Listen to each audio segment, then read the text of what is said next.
It's strange how a single evening can shift the entire rhythm of your life. For me, that night began just like any other. A glass of wine in hand, the gentle hum of the dishwasher in the background, and the quiet comfort of my usual routine. Everything felt ordinary, safe, familiar, but by the time the clock struck midnight, I realized my marriage was about to cross a line I never believed we'd approach. Hi, I'm Rachel Monroe, 42 years old, a wife, a mother of two, and someone who always thought she understood love, loyalty, and the meaning of commitment. But when my husband, Ethan, revealed a part of himself I had never seen before, a desire that involved not only me but my own sister, I was forced to face the darkest corners of love, loneliness, and emotional neglect. It began so innocently. We were sitting together in the kitchen after dinner. The kids were upstairs, probably lost in their phones, and for the first time in weeks, Ethan looked at peace. He smiled when I poured him a glass of his favorite red wine, a simple gesture that once carried the warmth of connection and the comfort of intimacy. I missed that look in his eyes, the one that used to make me feel seen. For a moment, it almost felt like the old days again. And then, he spoke. Something in his tone made my stomach twist. "Rachel," he began, his voice calm, low, deliberate. "I've been thinking about something I've wanted to share for a while." I laughed, more out of nerves than amusement. "You're scaring me," I said, trying to keep things light. He leaned closer, eyes fixed on mine. "No, I'm serious. I want to try something new, something that might bring us closer again." That's when he said it. His wish, and the name that followed, a name that shattered me. Emily. My sister. I remember staring at him, frozen, my mind scrambling to make sense of the words leaving his lips. He wasn't drunk. He wasn't joking. His voice was calm, almost tender. He tried to explain it. His twisted logic, his attempt to turn something dark into something profound. He said it was about trust, about connection, about exploring love beyond its supposed limits. But all I heard was betrayal, wrapped neatly in poetic words. I wanted to scream, to throw something, to make him feel the storm that was tearing through me, but instead I just smiled. That fragile, automatic smile women wear when they're too shocked to react. "You're joking," I whispered, my voice barely holding itself together. Ethan looked at me, calm and almost tender, and said softly, "No, sweetheart, I'm not." That night, I lay awake beside him, staring at the ceiling while he slept peacefully beside me. I could hear the steady rhythm of his breathing, calm, unbothered, like nothing had happened. But inside me, something had cracked wide open. I thought about the woman I used to be, the one who laughed easily, who felt desired, who believed her marriage was built on trust and shared dreams. Somewhere along the line, that version of me had vanished.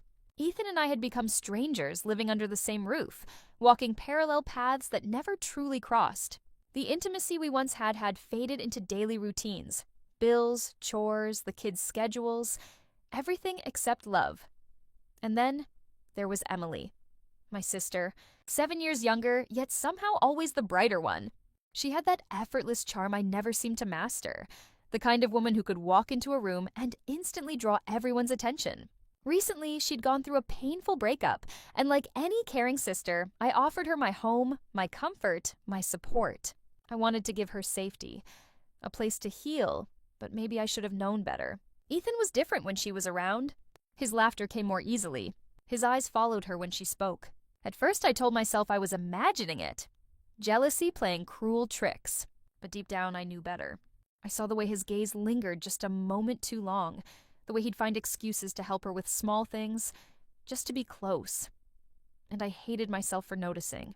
Still, I said nothing, because sometimes silence feels easier than the truth. Until that night, the night he said her name, and my silence became unbearable. Unbearable. That's the only word that fit. Days passed, heavy with tension I could almost taste. Ethan moved through the house as if nothing had changed, smiling, talking, pretending, but I could feel it. The thick, suffocating weight between us. Every glance, every brush of his hand, every dinner we shared at the same table carried an invisible crack in it. Something fragile, something broken. One evening, as I was cleaning the kitchen counter, I felt him come up behind me. His arm slid around my waist and he whispered against my ear, I love you.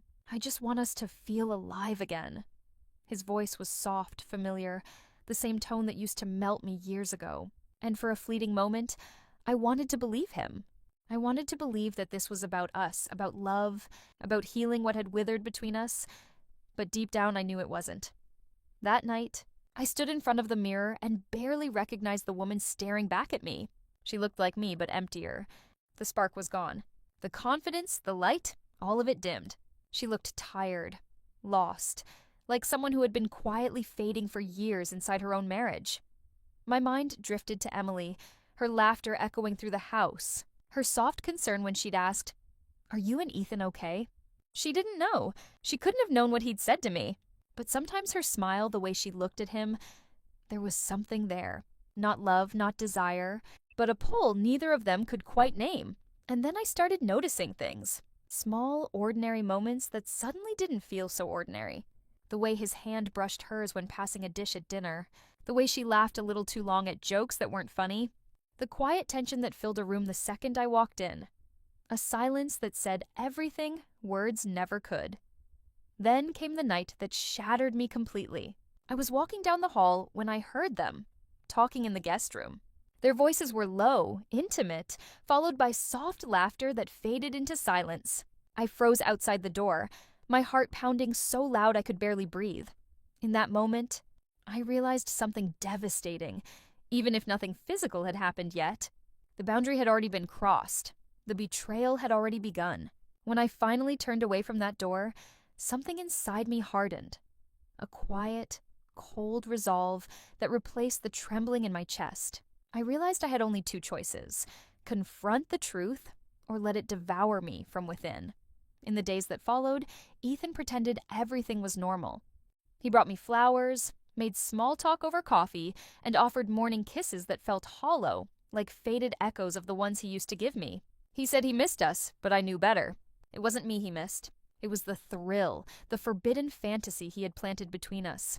The idea of something dangerous disguised as passion. People often believe infidelity starts in a bedroom. It doesn't. It begins in the silence, in the tiny, unnoticed moments when two people stop truly seeing each other. That's what this story is really about. Not just betrayal, but invisibility. The slow, aching fate of love when one person stops reaching, stops fighting, stops noticing. Because when you stop being seen, the heart starts to crave anything that feels like warmth, even if it's coming from the wrong place. If you've ever felt invisible in your own marriage, if you've ever wondered what happens when silence becomes the loudest sound in a home, then maybe you'll understand why I stayed quiet that night. And maybe, just maybe, you'll understand why, for one heartbreaking moment, I almost said yes. Because when love turns into memory, even the wrong kind of attention can make you feel alive again.